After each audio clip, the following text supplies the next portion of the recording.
stage de formation des formateurs financé par la République du Mali, qui a vu la participation de 27 ressortissants de 7 pays ci-après.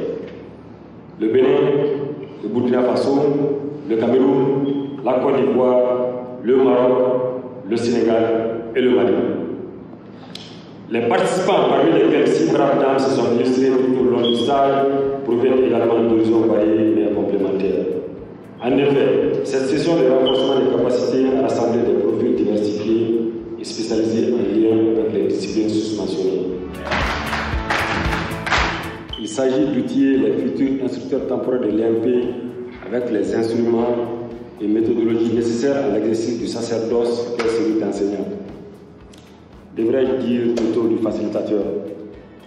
Le second objectif consiste à renforcer le vivier des instructeurs, en particulier dans les disciplines où le besoin d'augmenter les effectifs en qualité et en quantité a été exprimé de manière récurrente.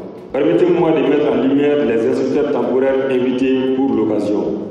Il s'agit de médecin-colonel Issa Raoul Dana Dabo, chef du centre de coordination et de gestion des crises du Mali Secojec. Malgré son emploi de temps chargé, il nous accompagne chaque fois qu'il est sollicité.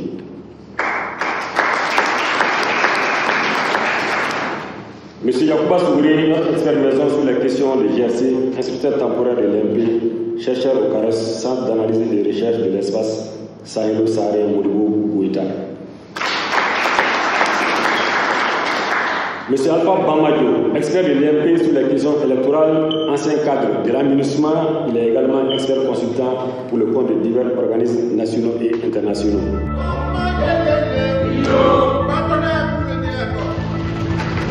Nous avons eu la chance de représenter une diversité non seulement géographique, mais aussi professionnelle.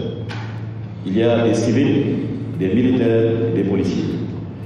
Ce stage illustre à merveille le cadre unique offert par l'école de maintien de la paix à Rimblon-Dombey, où la complémentarité entre les cadres civils et ceux en uniforme est valorisée comme une richesse essentielle pour relever les défis complexes de maintien de la paix et de la sécurité à travers un de ses piliers, la formation et le renforcement des capacités.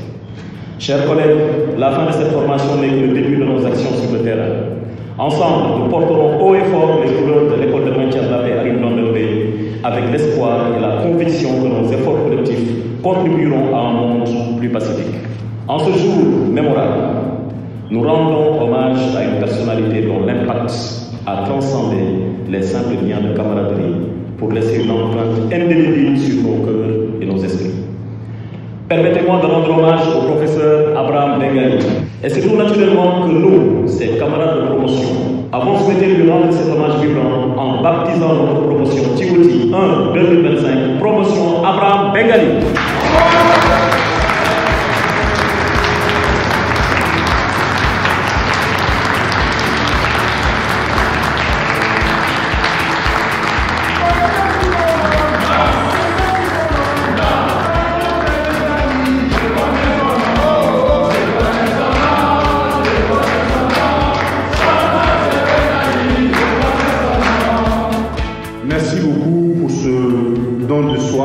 De chacun et de chacune d'entre vous, d'avoir d'abord fait confiance à l'école de maintien de la paix et surtout d'avoir accepté de faire partie de cette grande famille en fait, de l'école de maintien de la paix en entrant en fait, dans le vivier des formateurs.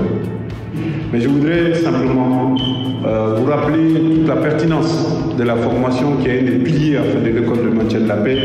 Je dirais l'ADN de l'école de maintien de la paix sur les questions de paix, de sécurité et de développement. Et cet objectif stratégique qui est le nôtre, aujourd'hui qui est dans notre vision, dans les 15-20 prochaines années, se projeter comme un centre de référence international, ne peut être atteint que lorsque nous avons ou nous arrivons à accomplir cet objectif stratégique qui est de donner des formations en fait, de qualité répondant aux standards internationaux.